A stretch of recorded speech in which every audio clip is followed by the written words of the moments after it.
Every generation is convinced that it's the one living right and that the problem lies with others. But here's the uncomfortable truth. The generational conflict isn't about who's right, it's about perception.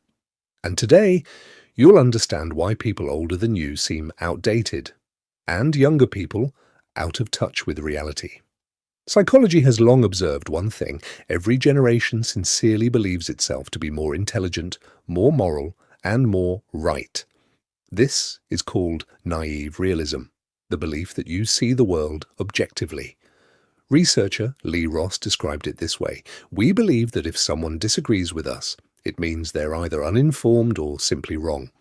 But it's not that someone is stupider, it's that you grew up in different realities. Imagine two people. One grew up without the internet, where information is scarce. The other grew up in a world where there is too much information. They literally have different brains.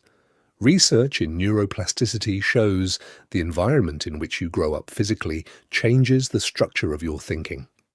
Psychologist Jan Twenger writes in her work on generations, generations are not just about age, they are the imprint of an era. The economy, technology, culture, all of this shapes your expectations of life. The older generation often says, we didn't have opportunities, but we managed. And that's true. But there's a catch. They lived in a more predictable world. Fewer choices leads to less anxiety.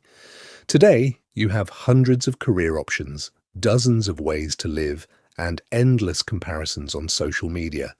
And that's not freedom. It's pressure.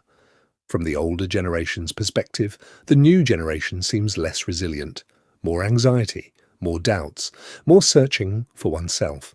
But research shows this isn't weakness. It's the result of living in a world where uncertainty has become the norm. You can't just follow the path because there is no path anymore. You have to create it, and that's much harder. Now, let's add the key factor: social media. Psychologist Leon Festinger described the theory of social comparison back in 1954. We evaluate ourselves by comparing ourselves to others.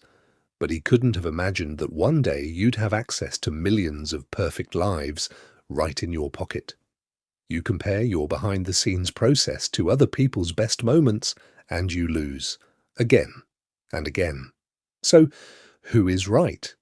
The older generation who say, you have to endure, or the younger generation who say, you have to find yourself? The answer is uncomfortable. Both are right and both are wrong because everyone judges the world through the lens of their own reality. And until you understand this, you'll live in constant conflict.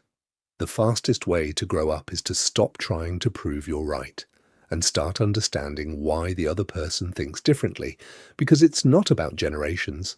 It's about the fact that each of us is a product of our time.